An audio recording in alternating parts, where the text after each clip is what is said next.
Once again, I'm at the wonderful Springfield Ford Lincoln dealership, and this time I'm here to test drive the 2017 Lincoln Continental. The Continental was one of Lincoln's iconic sedans and their leading flagship from the 1930s to 1970s, carrying everyone from presidents to celebrity figures to your grandparents who just wanted a nice, comfortable ride after their retirement. These cars were known for their large build, comfort, especially on the highway, and great features. I don't fit into any of these categories, at least not one of them yet, but I always liked full-size American sedans, especially those of the 1960s to the 80s. I've been a big fan of Ford and Lincoln since I was a little child, and as an owner of a first and third generation town car, I can really attest to the beauty, elegance, and comfort of such large luxury sedans of the time. Nothing can compare to these. The Continental was downsized in the 1980s, and also sales had fallen greatly until the demise of the Continental's name in 2002, thus leading to the town car becoming a successor flagship sedan until its discontinuation in 2011. From 2012 to 2016, the MKS and the MKT were the town car successors. In 2015, the Continental returned to its place as flagship sedan as a 2017 production vehicle, thus replacing the MKS. But can it be a true contender with today's competitors? Although the body style looks great, and in my opinion looks much better than Lincoln's current MK lineup, its style is not completely unique, as its body and grille looks very close to that of the Bentley Flying Spur. But on the 2017 Continental, you can see at least three subtle styling cues from the Continentals of the 1960s, such as the protruding door handles, stately slab-sided body, and upward curved back door.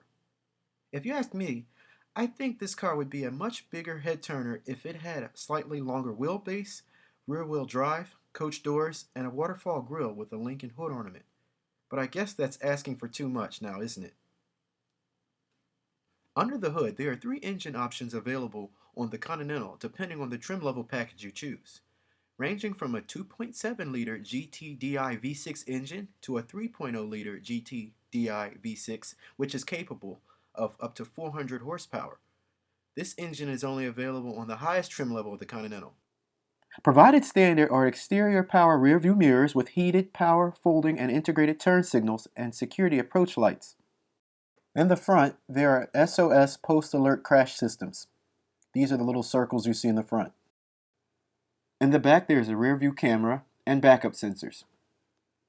The Continental comes standard with front-wheel drive, but has an all-wheel drive option as well. So as you can see here now, we're inside the dealership. The salesmen were nice enough to offer to back the car inside so that I can continue filming because the lighting was so bright during the noonday. This was very much appreciated. Advanced track electronic stability control and adaptive steering are standard on all models. One of the first innovative features you will notice when you enter the Continental is the new innovative E-latch door handle, which is a small button that when given a simple touch will unlock the door easily. Here's the lovely, unique, yet familiar interior of the new Continental. The Continental comes in three trims: the Premier, the Select, and Reserve. Upon entering the Continental, you will notice the illuminated Lincoln name. Carrying such unique features as 24-way heated and ventilated front seats and power extended headrests, along with a spacious, roomy rear interior, the Continental is sure to not disappoint. The next highlight of this car is the power thigh extender.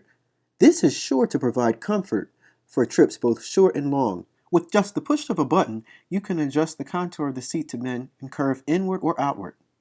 The E-latch power door closing system works on the inside as well. All you have to do is lightly pull, and it closes right in place. Now, just in case if you're wondering, if that feature stops working, you still have the manual override system. Both the front and back occupants of the car can enjoy the beautiful views of the sky with this two-panel moonroof and power shade opening and closing system. Okay, so in this case, maybe not the sky, more like the ceiling, but you get the point. Don't want to look at the sky today, or tonight, or at any time? Just close the whole thing.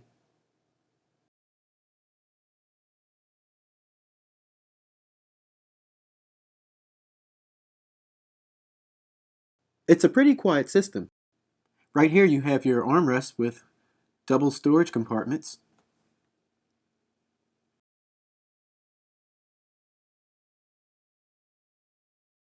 And one of my personal favorites right here is the retractable door showing the cup holder. And you can just close it right up.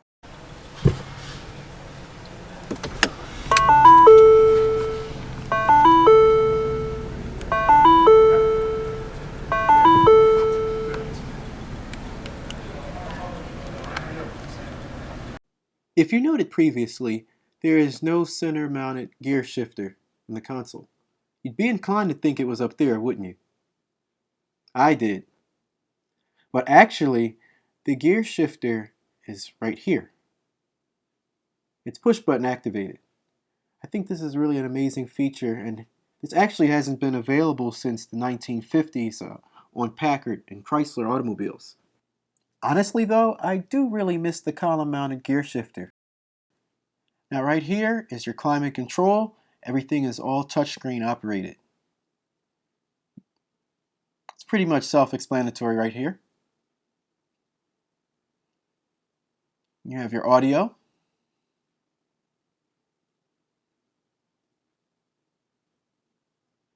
And your phone hookup.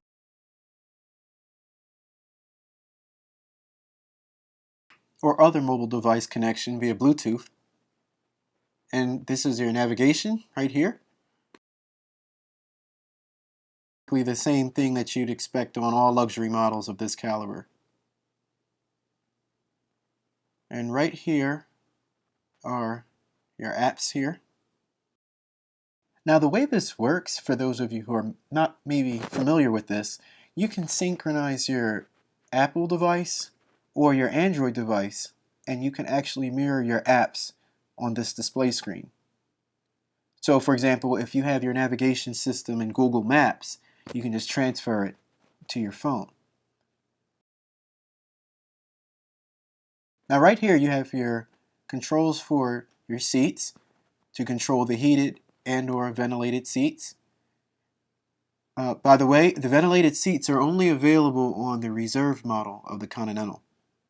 Basically, for those who don't know, the ventilated seats are basically like having chilled seats, the opposite of having heated seats. So it's a nice, really great feature for when it's really hot, especially how this leather gets pretty hot. So you can adjust it any which way you want. You can control the fan speed. You can see the display right there in real time. It's a pretty colorful layout right here.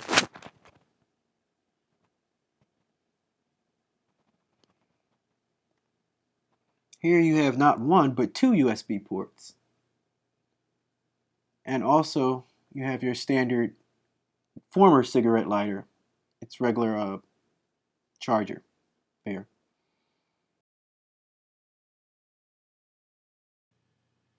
Introducing Auto Hold. While not a new feature to the car market, it is unique and new to the Lincoln Continental. Auto Hold is basically a new form of relief when you come to stop signs, signals, and other braking situations. So what this means is when the driver comes to a stop using the brake pedal, there's no longer a need to leave the foot on the brake pedal. The vehicle will not slide forward or back depending on the gear of the transmission. The vehicle will stay in its position until the accelerator is pressed once again. What you have here is your standard steering wheel controllers. Navigation, you can access your sound, and you can also access other features of the instrument cluster. It's a nice visual right here. That's the hands-free volume, but you can also use that to navigate through the display screen. And here are your levers for the windshield wiper controls and the turn signals. And to your left and right sides of the steering wheel are the paddle shifters. It's really fun in sport mode. You know, usually when you think of a car like this, you don't typically think of sport and racing. But it's not such a bad idea. The 3.0 V6 engine models feature torque vectoring control. Now here's your seat controllers. By the way, this is the reserve model. So right here, the ultimate seating package is available. This is the 30-way power multi-contour front seats with thigh extender and headrest. You have your lumbar support, extender, headrest. I'm not naming them all in the correct order, but you get the point. It's pretty loaded.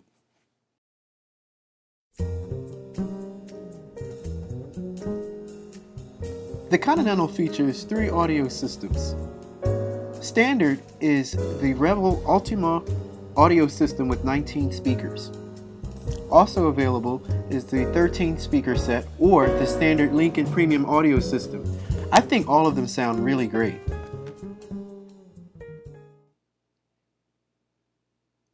Here's the vehicle settings here. You can change the door keypad code to whichever 5-digit number you'd like in order to get in the car. Here's your rear camera display settings and the onboard modem serial number. With valet mode, you can disable another user from seeing certain information such as your contacts, text messages, or call log. I love this feature here especially now. The ambient lighting mode. Have a certain mood you'd like to reflect in your vehicle? Just change the color. You can notice this in the cup holders as well as the floor mat and side handles of the doors in the front and back. Now red is not the way I'm feeling now, but I just figured that was a nice color that shows up better. And with active park assist, of course, you just follow the instructions as far as backing in and the car steers itself. You just press the pedal and the brake. There are rear AC and heat vents as well. And here's the trunk of the Continental. It's still not as big as the town car, but it's pretty satisfactory. And you have a full-size spare tire in the back. And also here is the new Easy Fuel capless fuel filter. Just stick the nozzle in and gas up your car. No need to screw any caps on. The keyless entry system comes standard across all 3 trims and has the remote start system. For the Select and Premier models, the power opening and closing trunk lid is available. It's standard actually. And you just press this button to close the trunk. Varying by trim levels and package options, expect the Continental to cost around $44,000 to $80,000. This concludes my review of the 2017 Lincoln Continental. I'm Charles Smith. Thanks for watching.